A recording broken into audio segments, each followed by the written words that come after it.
And even though all of this seems unimaginable, we must continue to search for the motivations behind such hatred. These types of events remind us of another event that occurred 80 years ago on November 9th and 10th, called Kristallnacht, the Night of Broken Glass, for the destruction of hundreds of synagogues, Jewish-owned businesses, and homes that were destroyed, and the glass from their windows that littered the streets across Germany and Austria. It was a time when Nazi propaganda and rhetoric spewed hatred and then turned to violence. But I have to say, it's my personal experience that gives me hope that today there is a difference. When the Pittsburgh shooting tragedy occurred, I was embraced by my Christian friends. I received words of comfort from Catholic priests, bishops, specifically Bishop Richard Skilbo was actually how I found out personally about the shooting when he sent his condolences to me and to others personally. Religious sisters, seminarians, and community members. They expressed sadness and outrage. They did not stand idly by as in the past, and this is what gives me hope and tells me that history is not likely to repeat itself. The Jewish people have experienced persecution by those of other faiths throughout Jewish history. There were times when any other people would have given up. After the destruction of the temple, or the massacres of the Crusades, or the Spanish expulsion, or the pogroms, or the Shoah, but somehow Jews did not sit and weep. They gathered what remained, rebuilt the Jewish people, and lit a light like no other in history, a light that tells us and the world of the power of the human spirit to overcome every tragedy and refuse to accept defeat. There is a reason that Jewish people all around the world are lighting Hanukkah candles this evening and celebrating that holiday. Hanukkah is not really a particularly religious holiday. It's a celebration of religious freedom. It's a celebration of the miracles that include the victory of a small band of Jewish fighters who stood up to the great Greek Seleucid army when they were not allowed by the government to practice their religion in what is Israel today, and won that battle. That a small jar of oil that should have only burned for one night, burned for 8 nights. The symbol of Hanukkah is the menorah, or the Hanukkah. We light for 8 days in memory of the temple candelabrum, purified and rededicated by the Maccabees all those centuries ago. All around the world, the first candle of the Hanukkah menorah will be lit this evening. We need, in this 21st century, a global Hanukkah, a freedom for all of the world's faiths. For though my faith might not be your faith, and your faith might not be mine, if we are each free to light our own flame, together we can banish some of the darkness of the world. Please rise. Look to your left, to your right, to see who's sitting next to you.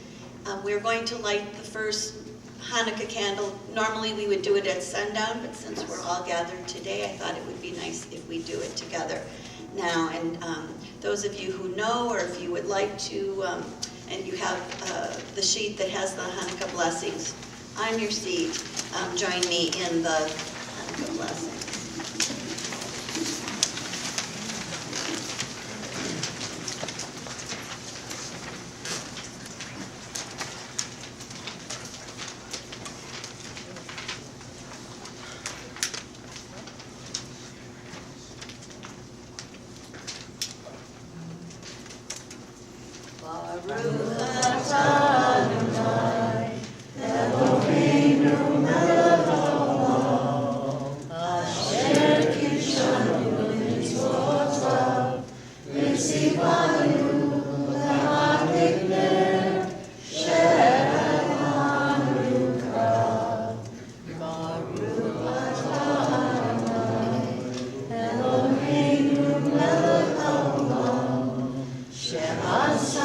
Shema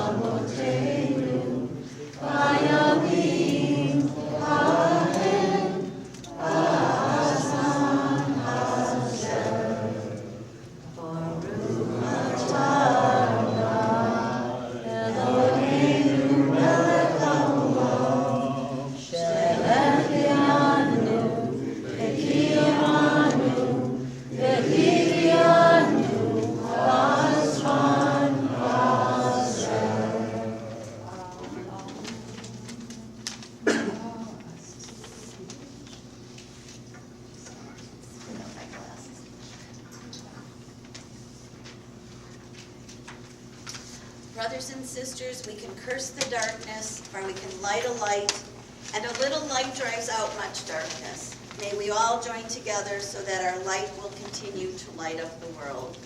Thank you.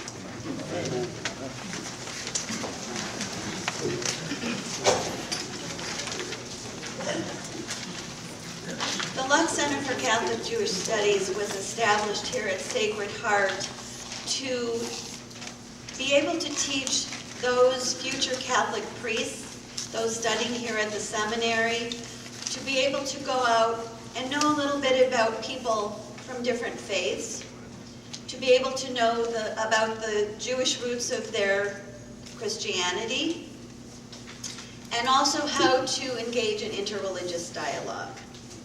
We're proud to be able to have several public events during the year. One of them is on your seat that's going to be coming up the end of March 31st, when Rabbi Abraham Skorka will be our keynote speaker for this Lux Center Spring Lectures. And if you do not know who Rabbi Skorka is,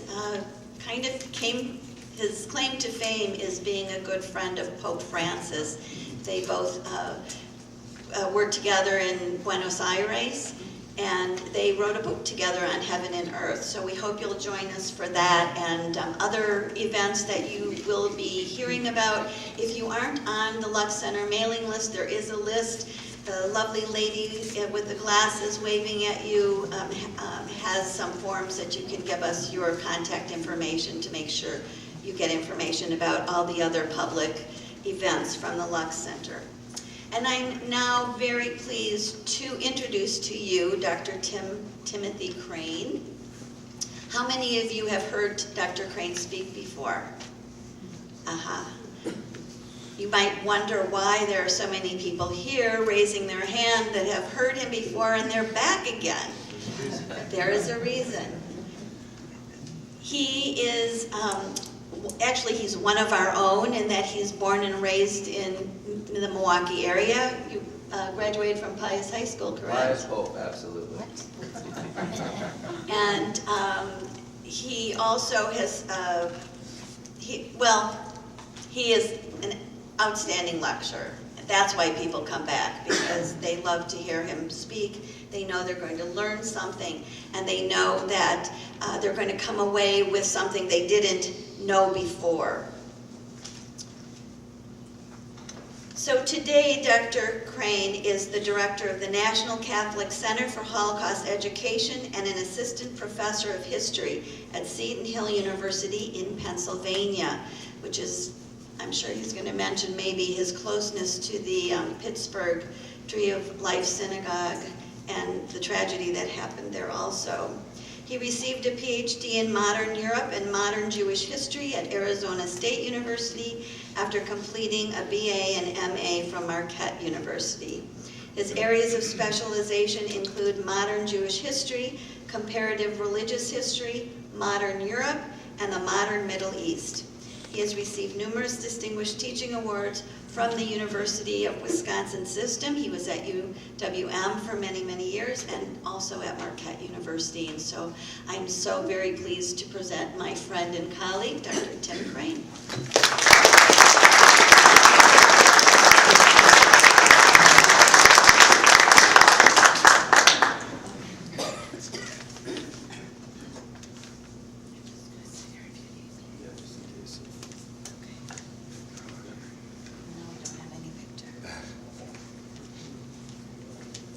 Merry Christmas.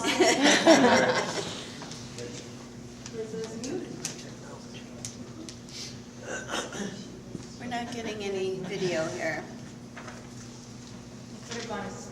Yeah, I think it's sleeping.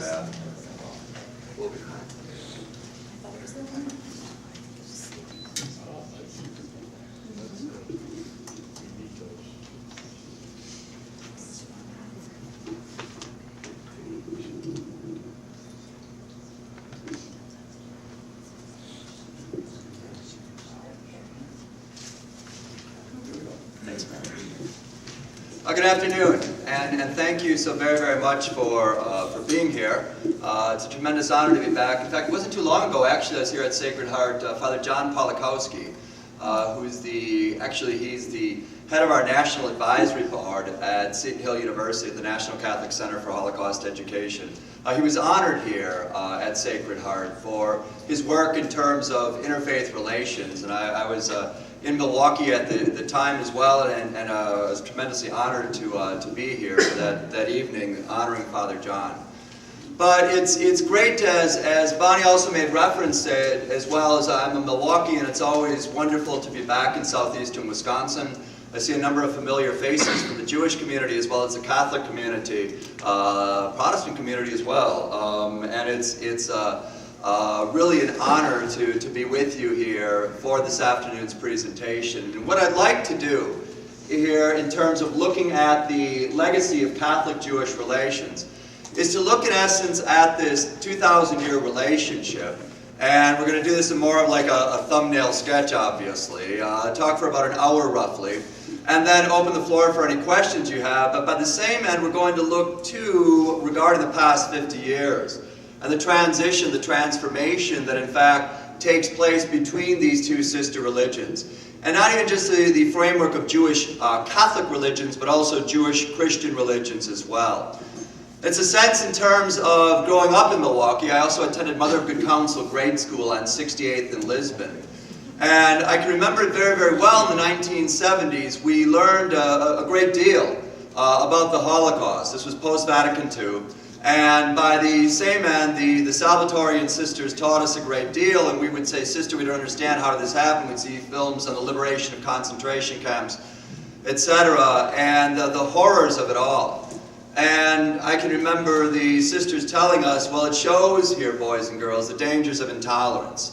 The dangers of intolerance. And continuing on as well, we learned a good deal at Pius XI High School, a place that I absolutely adored.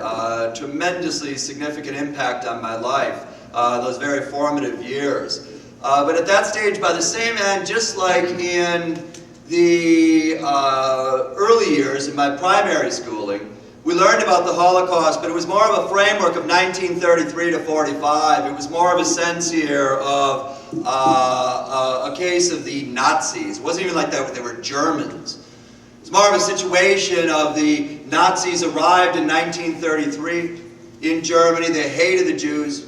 They murdered millions of them, and then 1945 it was gone. It was all over.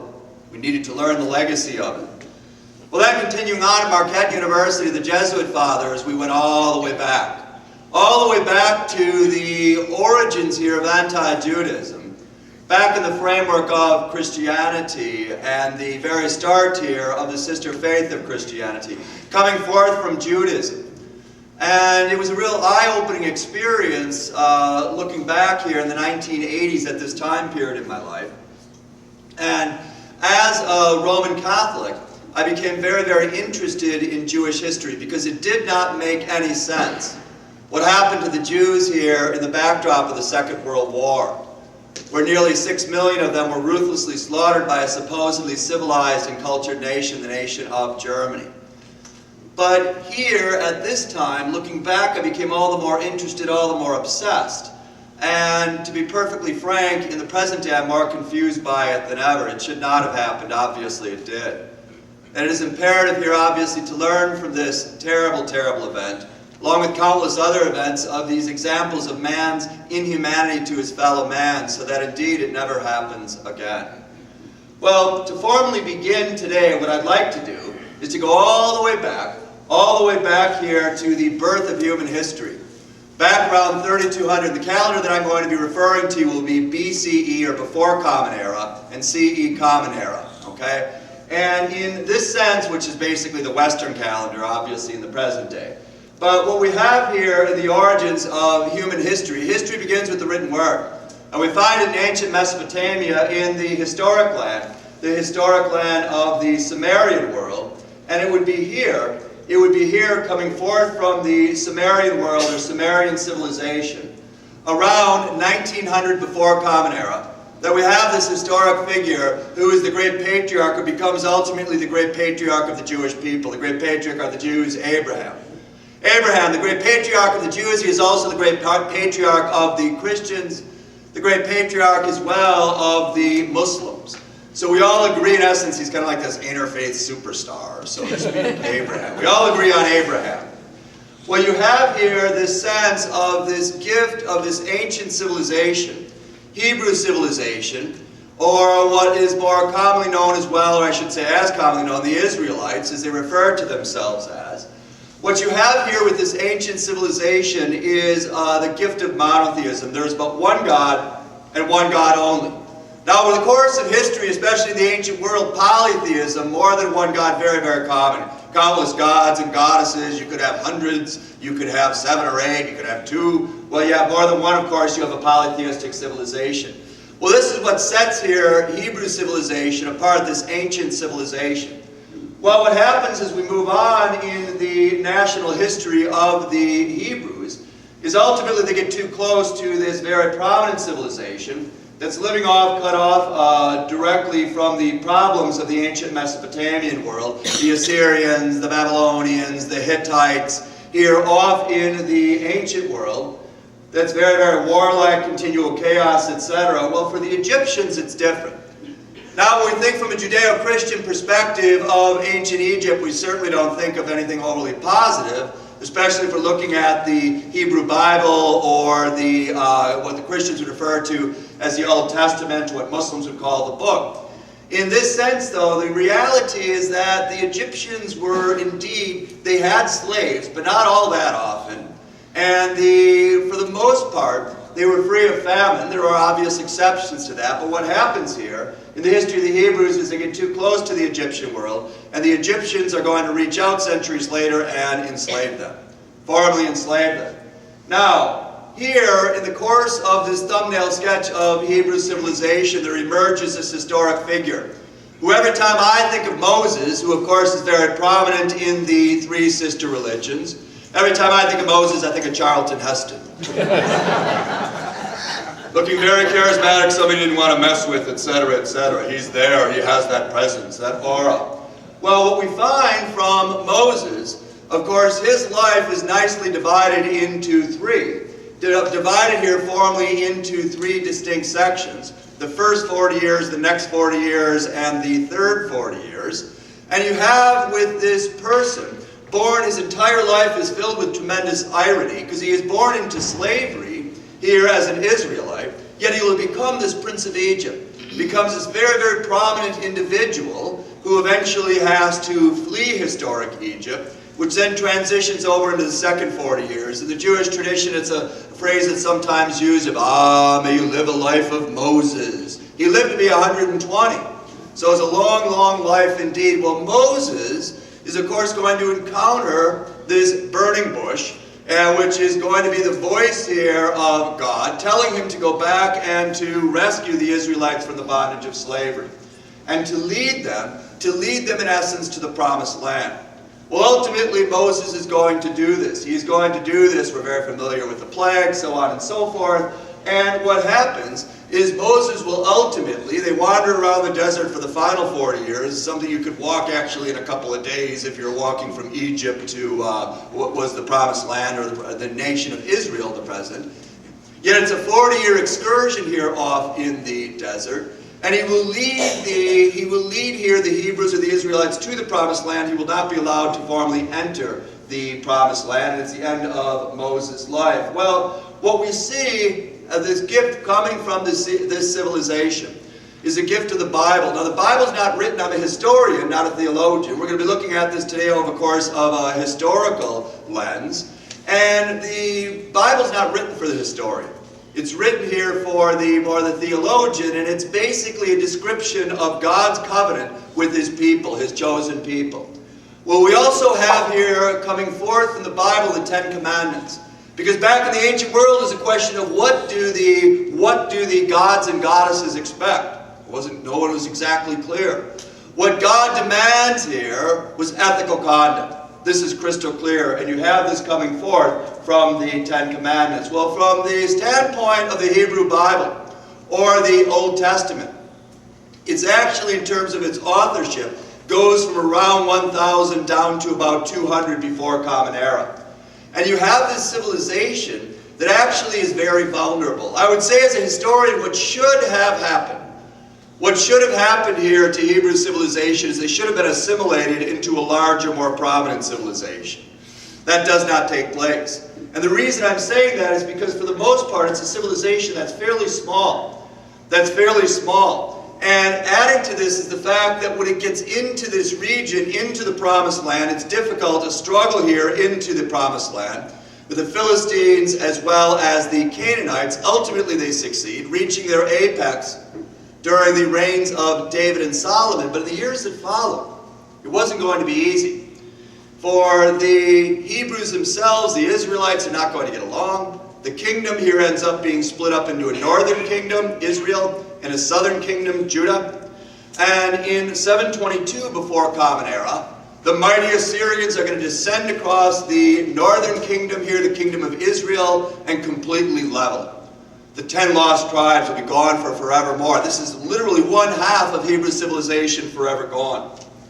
In 586 before Common Era, the Babylonians are going to invade the historic southern kingdom, Judah, and sack the capital city, the most important city of all in Judaism, the city of Jerusalem, here in 586. And they would carry those who survived the onslaught, they would carry tens of thousands of Jews, as they were now known as, the residents of historic Judah, off to slavery in this time known as the Babylonian captivity, off to the city of Babylon.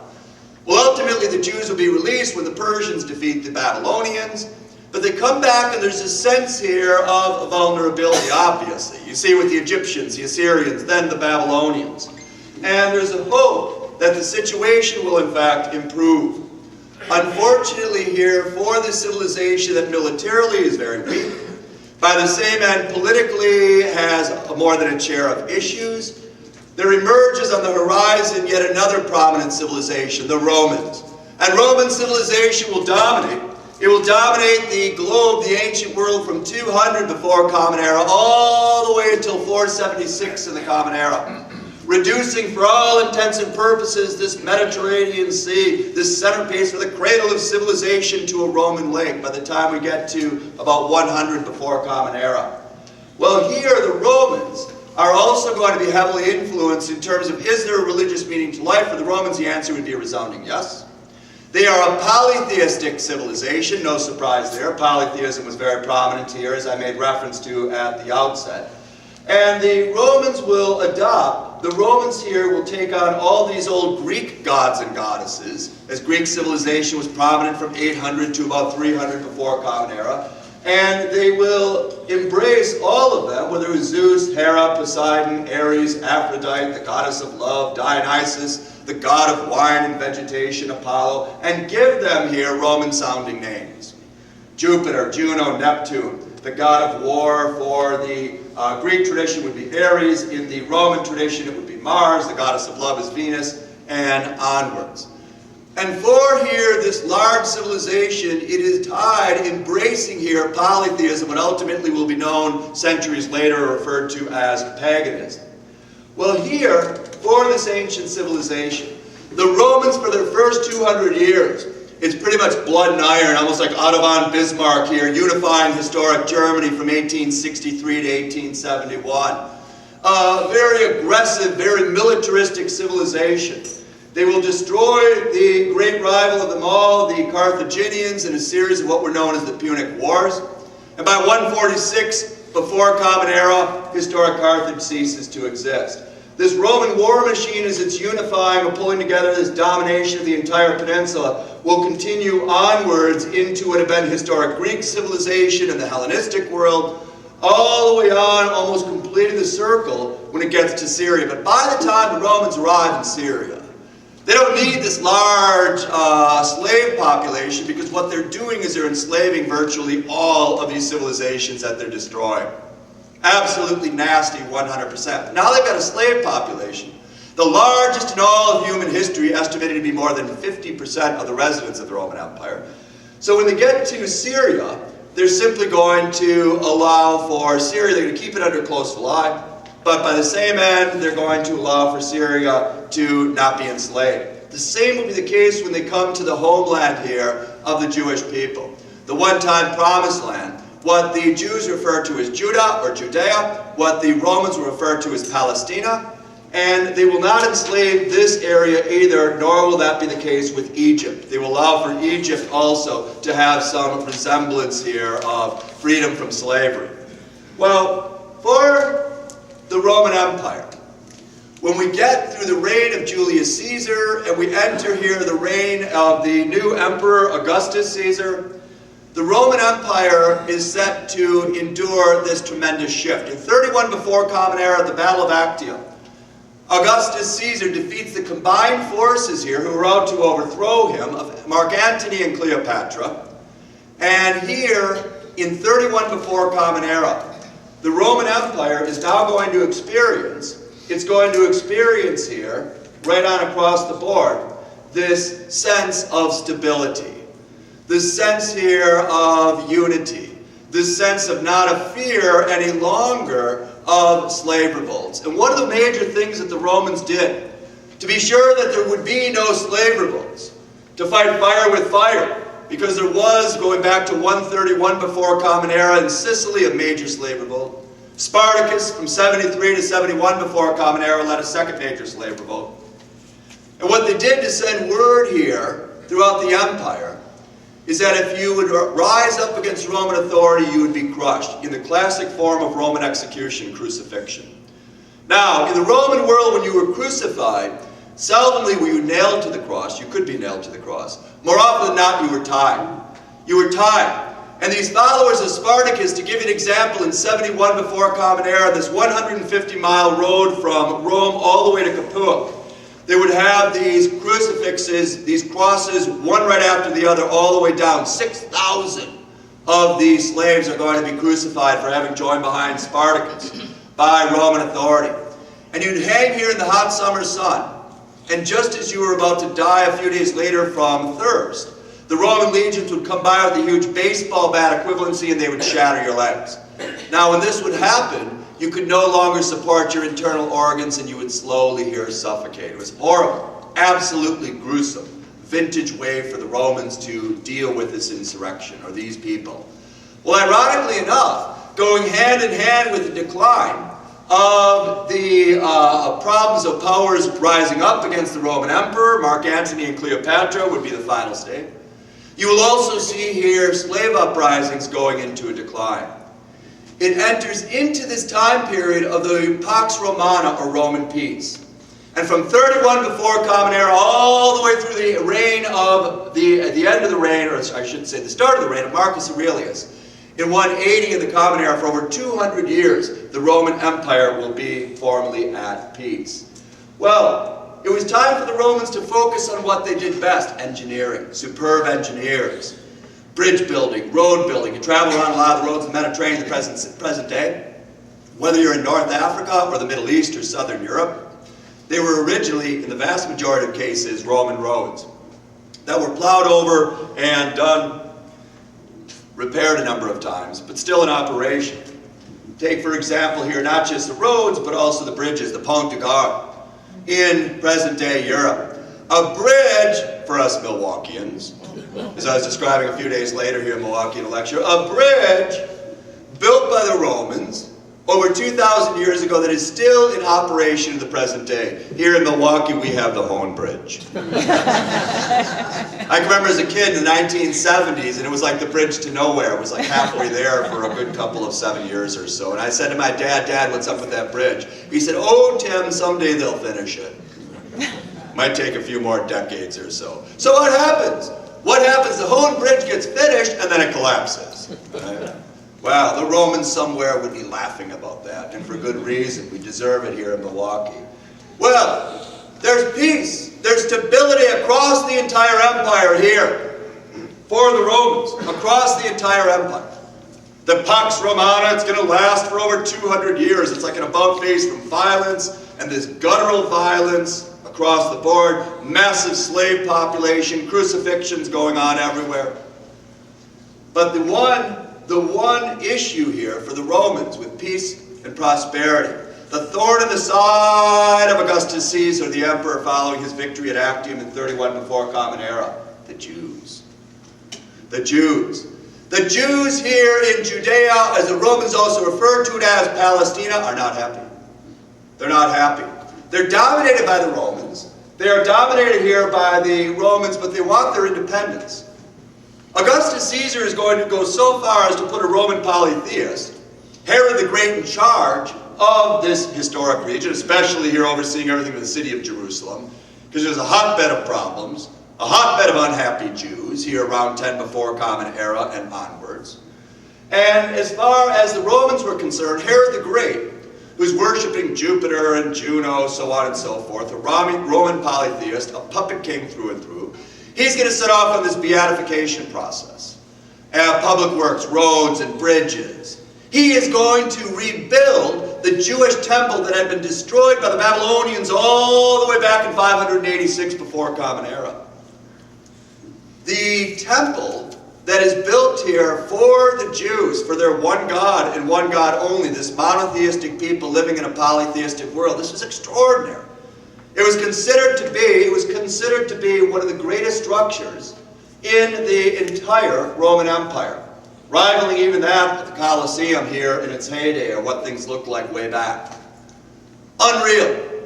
Amazing. In fact, the city of Jerusalem would become the second most beautiful city in the entire empire, second only to Rome itself. It's undermining here this Jewish unhappiness as far as the Roman authority was concerned. Well, Herod the Great is going to be spending a great deal trying here to undermine any unhappiness, any insurrection. Why? Simple. Because the Romans don't want any problems anymore. It's a time period of Pax Romana. There's peace, there's stability. This is the one exception. Well, there's these different Jewish groups with outlooks, with attitudes. The first group are the Sadducees. And the Sadducees' attitude here ultimately is one of, we need to work within the confines of the Roman Empire for more and more reforms. They're the well-to-do Jews, residing overwhelmingly in historic Jerusalem. The Romans have done a great deal of good through this Herod the Great guy, who's going to rule the region from 37 before Common Era to 4 before Common Era. And what are our options, Jews? The Sadducees would ask their fellow Jews. We have no other options. We rise up, they're going to crush us. The second major group, the Essenes. The Essenes here are anticipating the end of the world. The end of the world. Final judgment is coming soon. And the Essenes, for the most part, are living out along the Dead Sea, far away or a good distance away from Jerusalem. They're praying, they're meditating. Otherworldly here, deeply spiritual. They're not overly political, not overly interested. The third major group, also prominent in the city of Jerusalem, the Pharisees. And the Pharisees here are anticipating a Messiah. A Messiah, literal translation, anointed one. The Son of Man, who will descend from heaven and rescue us from Roman domination. It's a political thing. It's a political thing. So the Pharisees are waiting. How will we know it's a Messiah? Simply when he rescues us from Roman domination. When he frees us here from this yoke of Roman oppression. Well, there's countless people here around this time period also claim to be the Messiah. It's kind of like, Elvis sightings from a few decades ago. So you have a population of the Pharisees. They're the group that's looking, they're a bit cynical. Well, there is nothing in the writings of the Pharisees that talk of the Messiah dying to cleanse the world of original sin. Nothing. This is political through and through. For those of you who are Jewish or are familiar with Jewish history, it's Bar Kokhba, the son of the star here. Bar Kokhba, a century later, fits in better with the messianic vision of what the Pharisees were anticipating. Our fourth group, the Zealots. This Jewish group, as far as the Zealots are concerned, the only thing the Romans understand is the use of force. Jews, you're kidding yourselves if you think they're actually going to give us more and more reforms, they're going to be kind to us, they're going to treat us as their equals. You're hopeless. What we have to do here, the Zealots would argue, is join together, rise up, and smash this unjust state to get our independence. Well, what happens is when Herod the Great dies in 4 before Common Era, the kingdom is split in terms of his 3 sons, at least temporarily, as they try and figure out what the wisest course of action was going to do. But especially around the time of Jewish high holidays, it became here very, very difficult for the Romans. Because for the Jews, then, this is a time that it was a feeling of most being controlled, most being dominated. And so what the Romans decide is to basically just cut the crap. And in this sense, they're going to sweep aside here any resemblance of authority that would be here, in terms of making it look like you have these rulers who have great authority, because really Herod the Great is completely answerable to the Romans. And it's a change, it's a transition from that into putting Roman governor generals in charge, who rule this area, rule this region with an iron fist. You get out of line, you're getting whacked. It's that simple, from that time onwards. And it is in this tense political environment that Jesus of Nazareth is born. Jesus of Nazareth is born somewhere before Common Era, or these historians will say here, looking at this, possibly as late as the year 1 in the Common Era. Somewhere within that 5-year time frame. Obviously for Christians it's celebrated December 25th, but it's a sense here for this historical figure of Jesus, it's more of a 5-year time frame. He'll be raised in Nazareth, which was viewed historically as more of a backwater area. Recent scholarship is saying that no, it was more of an intellectually vibrant area. He certainly is extremely well versed in the scriptures, no doubt about that. What we know about Jesus is as follows. He is born a Jew. He lives his entire life as a Jew. He dies believing he is Jewish. Dies here believing he is Jewish. And what makes him a challenge for the historian, what makes him here as a challenge for the historian is what we like the book of Jesus. Okay?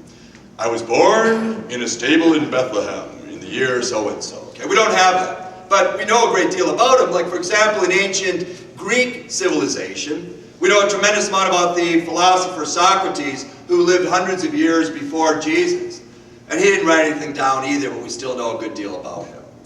Well, in this situation, in this case, what happens is at the age of 30, he begins his public ministry that lasts at least 1 year, but no more than 3 years. And his public ministry is not in Jerusalem, it's in the region of the Galilee. It's almost like large population centers he's not going overly close to. But he will preach the importance of love and forgiveness and respect and dignity for all people. He will speak oftentimes in parables. He will perform miracles, water into wine. He will raise a teenage girl from the dead. He will raise his friend Lazarus from the dead. And he enters the city of Jerusalem here at some point in his ministry, which begins when John the Baptist officially immerses him. Here he begins his public ministry. Some consider that he may have been a follower of one time of John the Baptist. Well, he begins here this public ministry, but it comes to an end when he enters the city of Jerusalem, this hotbed of all this trouble. And in particular here, we see the Romans who aren't going to mess around. It's going to be no more Herod the Great, a Roman polytheist, who's working here to make everybody happy, at least indirectly. Instead, it's going to be Pontius Pilate, who is an iron-fisted thug, plain and simple. And what happens, unfortunately, is he's coming to Jerusalem to celebrate the Jewish feast of Passover. He is arrested as a rabble-rouser, as a troublemaker, and he is put to death. He is put to death. And it is a terribly sad ending indeed. But what you see here in the transformation afterwards is his Jewish followers, these Nazarenes as they would soon become known as, claim that he rose from the dead.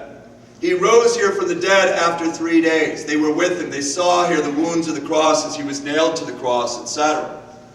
And they then watched eventually as he would ascend, as he formally ascended into heaven. Well, as far as these Nazarenes were concerned, this guy was it.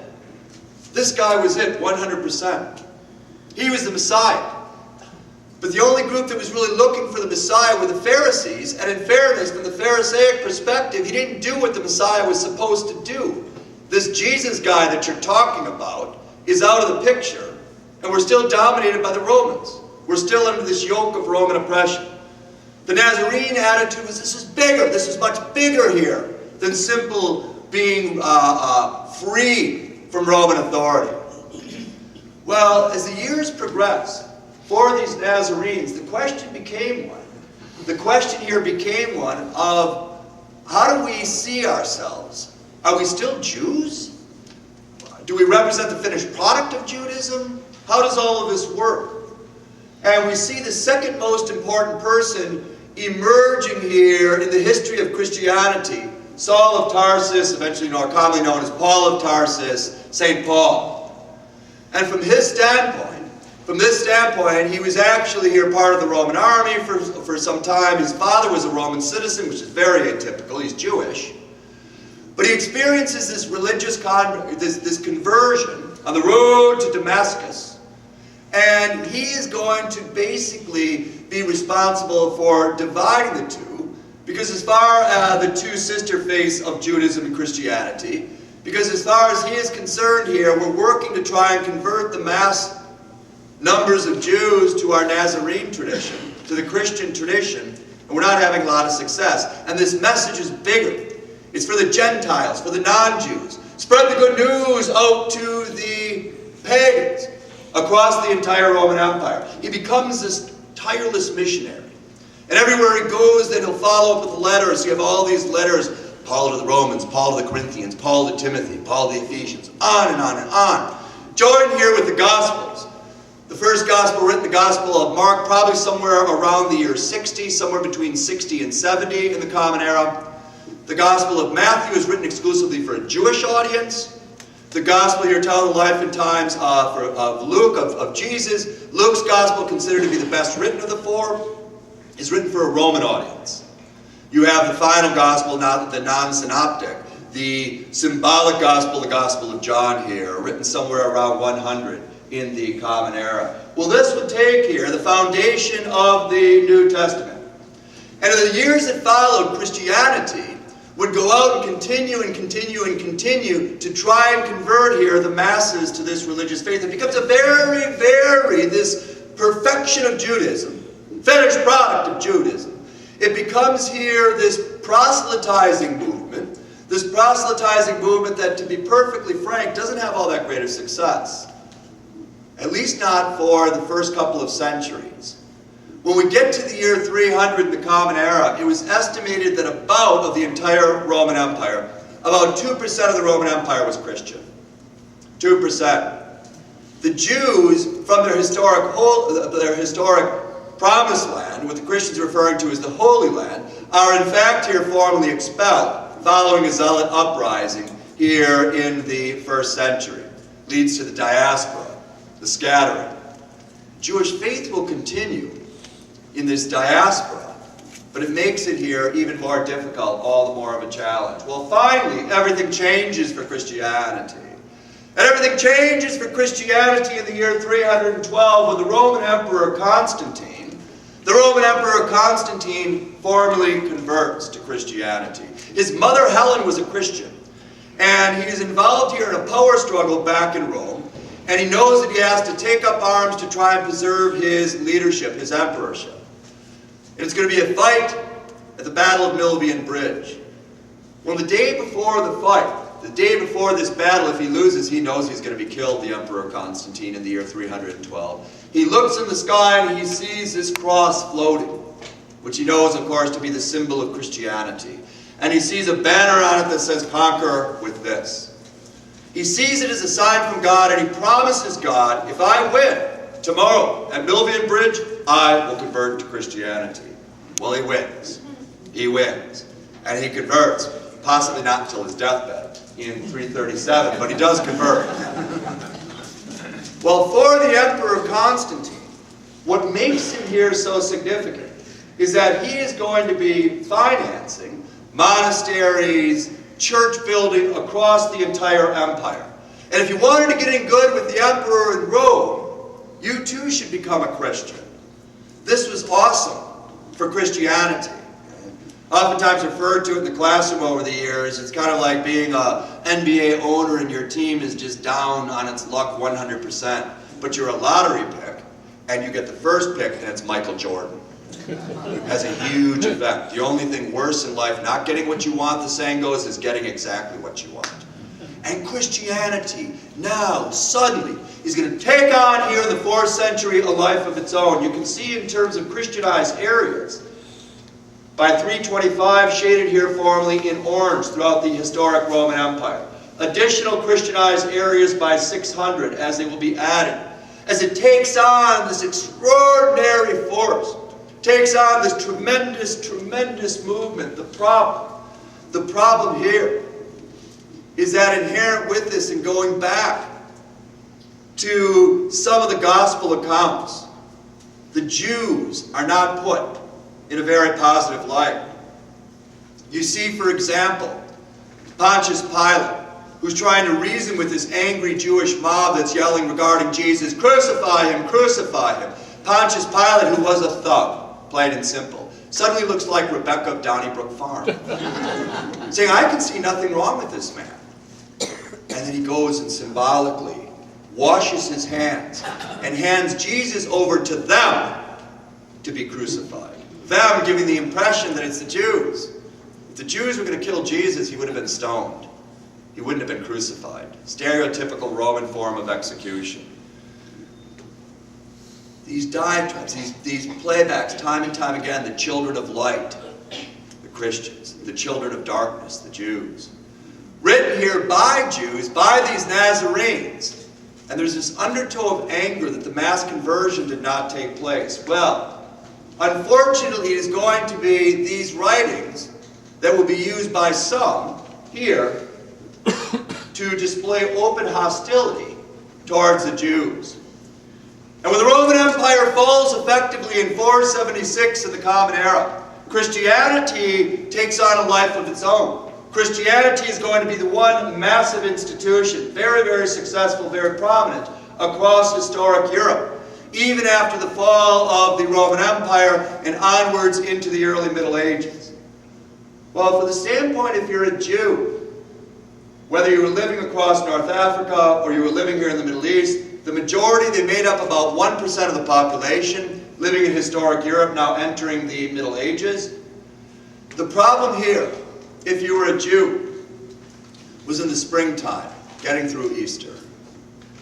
Because what would happen in a population of Europe that was about 98% illiterate, Christians would go into the churches and they would hear the story of the passion and death of Jesus of Nazareth, passion and death of Jesus Christ at Good Friday services.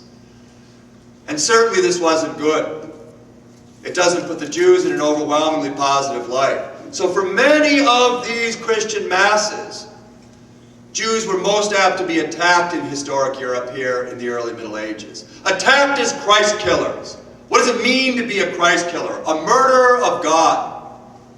It is in essence to remove all moral pretenses. Now in fairness, the church itself had to be very careful, the historic Christian church. Why? Simple.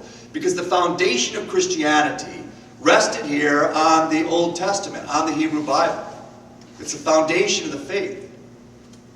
But it takes on, in essence, a life of its own. For as long as there was a Jew living in some God-forsaken town, some God-forsaken village, some God-forsaken hamlet, it cast a glimmer of doubt that maybe Christianity was not the one and only true religion. And when life was brutal and life was short, a life expectancy of about 28 years for human beings here in the early Middle Ages, this was absolutely everything for you. This hope, this anticipation of eternal life. Jews were most likely to be assaulted, to be attacked around the time of Easter, which would coincide, of course, with the Jewish feast of Passover. And unfortunately, as the centuries move on, this Christian anti-Judaism, I say this as a modern Jewish historian, I say it as well as a Roman Catholic. Christianity should have been the greatest protector of its sister faith of Judaism. And at times, not only did it fail to protect its sister faith, it also became one of its greatest persecutors. And we see our first example of homicidal Christian anti-Judaism taking place during the Crusades. Pope Urban II in the year 1095 calls for this crusade. Basically, one of a number of goals, the Holy Land, the birthplace of Christianity, the city of Jerusalem, the most important city in Judaism, the most important city as well in Christianity, was in the hands of the Muslim infidel, a third Abrahamic faith with its origins in the year 610. Urban II here from Clermont calls for this crusade. a volunteer army that he's able to raise of over 100,000 soldiers who are going to gallop off beginning in 1095 and recapture here the Holy Land for the glory of Christianity here in the Middle Ages. Well, before these crusaders even leave, ultimate destination would be Jerusalem. Before they even leave in the First Crusade, Jewish communities are going to be attacked by countless crusaders as well as other villagers, and thousands of Jews are going to be massacred. It is our first example of homicidal, large-scale homicidal anti-Judaism. The crusaders then set off. They will encounter here the first large Muslim population in the First Crusade in 1098 in the city of Antioch, as well as 1099 in the city of Jerusalem. And here both cities will be sacked, and countless Jews, the majority of those killed here in Antioch and Jerusalem, will be Muslims, which leads to a movement on the part of the Islamic world of jihad to recapture here what the Christians had taken, Jerusalem and the surrounding areas, to recapture here this land as the 1100s began. And indeed, they're able to successfully recapture it in the year 1187. While future crusades would be called, what this is going to do is it's going to shatter the relationship between Christianity and Islam up to and including the present day. Muslims will not demonize Judaism. They will not demonize Christianity because they're demonizing their own religion. It's the foundation of their faith. As far as Muslims are concerned, the Bible is divinely inspired. It is the Word of God, or Arabic for God, Allah. And from the perspective of the Muslims, the slur that's used against Christians is crusader, up to and including the present day. Because it was a massive, massive assault of murder. The term they'll use against Jews is Zionists. Zionists and crusaders. Well, it really here causes tremendous harm in the framework of the Abrahamic faith. Well, from the Jewish perspective, here in the Crusades, as they were attacked throughout different parts of historic Europe, representing less than 1% of the population, the attitude of the part of the Jews is if you're attacked, take it. Take it. Don't fight back. If you fight back, you're going to make our entire hamlet, you're going to put us all in jeopardy. And we're outnumbered here 100 to 1. Don't be stupid. The hope on the part of the Jews in Europe is that eventually the dust would settle and assimilation would be possible.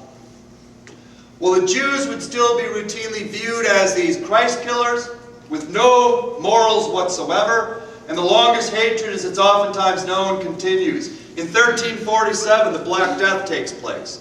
1347.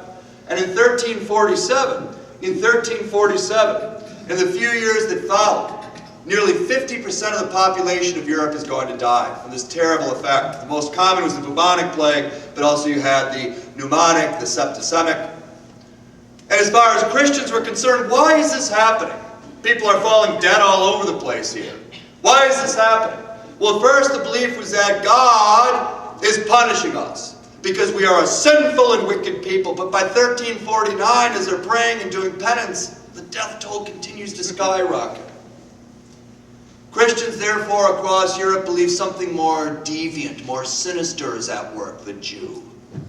And the belief here is that the Jews are kidnapping, I should say not kidnapping, that comes a little later, but what the Jews are doing here is they're poisoning our drinking supply, poisoning the wells across all of Europe. They had no idea it was being carried by rats. Thousands of Jews are going to be attacked and murdered yet again by these European mobs. When we get to the 1400s, we have something even more bizarre, Jewish ritual murder. The accusation basically ties itself on the belief that Jews would kidnap here, especially around the time of the Jewish Feast of Passover, kidnap Christian children, and drain their blood for their bizarre Jew sacrifices. What do we do with it? What are they doing with the blood, those Jews? We don't know. It's something deviant, and they never admit to it either. And the belief is that you can tell it's a victim of Jewish ritual murder at the nose, the eyes, the mouth, the ears are all sewn shut. Well, obviously this is a myth. And in 1476 we had our first case, Simon of Trent. followed by what had been an unsolved murder mystery in 1462, Andreas of Rennes, from the Austrian Tyrol. And if you have an unsolved murder mystery across historic Europe, suddenly these all become cases of allegations of Jewish ritual murder. The church gets itself involved here, and a number of these individuals are going to be beatified. Most striking of all, Simon of Trent in 1476 and Andrew of Rennes in 1462. As the centuries progress, the church launches an investigation into this, and in 1759, Cardinal Ganganelli, eventual pope himself, states that Jewish ritual murder was a myth, with the exception of Simon of Trent in 1476 and Andrew of Rennes in 1462. He saw it as good news. It is not until 1965 at the Second Vatican Council that these two alleged martyrs, these two victims of Jewish ritual murder, are basically removed completely, done away with, shelved permanently. 1965. Not good. You still have this continuing up to and including the present day. Now it's more prominent in the Middle East. Spanish Inquisition, 1483 to 1492. More of the same in terms of suffering here for the Jews as the whole conversos, Marranos. Who were the real Jews? Who were converted? Who weren't? Torquemada tells Ferdinand and Isabella in 1492, the same year, that they're financing Christopher Columbus's ocean voyage, sailing the ocean blue. You have the single largest Jewish population at this time in historic southern Spain, and they're going to be expelled here in 1492. Well, the Reformation, with its origins on October 31st, 1517, brings about a good deal of hope for the Jews. Because it seemed to be a Christianity that was indeed a bit more enlightened. Certainly the Jews had not fared well with historic Christianity, Catholicism, nor had they fared well with Eastern Christianity or the Eastern Orthodox faith. Well, in 1517, Martin Luther is looking for reforms within the historic Christian church, the Catholic Church. He puts up his 95 Theses, these issues that he has. He had no intentions of starting his own faith. But Leo X is very angry because although he's a professor of theology at the University of Wittenberg, he is also here this Catholic monk. He's not even a bishop or archbishop. And he's not going to tell the Pope, going all the way back when this is codified at the Council of Nicaea in 325, how to run his church. Luther therefore begins this Reformation and an introduction of a new form of Christianity. And in 1523, Martin Luther publishes a pamphlet known as Jesus Christ was born a Jew. It's also known as Jesus and the Jews, or Jesus Christ and the Jewish faith. In this pamphlet, Luther predicts the mass conversion of all the Jews to Protestantism. Well, in fairness to Martin Luther, he should have done his homework, because the Catholics have been trying it for centuries, the Muslims have been trying it for centuries, the Orthodox Christians have been trying it as well, without a lot of success. Luther had a bit of a temper to it, and he's taunted time and time again by non-Protestants. Here is this Reformation spreading across Europe. Well, good luck with that. And when it doesn't happen, he sits down in 1543 and he writes the most anti-Semitic document ever in human history, up to and including the present day, on the Jews and their lies. In this document, Luther encourages good Protestants to do whatever you want to the deviant Jew. Beat them, burn their Torah scrolls, force them to live in barns so they get in touch with their own inferior natures. It doesn't matter. It doesn't matter at all, well, unfortunately, for the Jews. This new form of Christianity isn't going to offer much relief at all, either. As we enter into early modern European history, Christian anti-Judaism begins to decline. It begins to formally decline. This whole concept of the Jews as Christ killers, the Jews as ritual murderers, it's passé, it's obscurantus, it's medieval. This is ridiculous, thinking in such a fashion. But the foundation was there. The foundation of scapegoating, of demonizing the other, and what it transitions into is modern anti-Semitism, with its birthplace in the nation of Germany in the 1870s. And Germany, the supposedly civilized and cultured nation, this land of Bach and Beethoven, is going to have a number here of theorists, these so-called pseudoscientists. George von Schoner, who is going to argue Germany for the Germans. A nation of Germany doesn't even come into existence until 1871, under Otto von Bismarck. Germany for the Germans. Only Germans should be in Germany. For anybody who's not a German, get out. Any immigrants, Jews, of course, it's directed at 100%. Karl Lueger was a one-time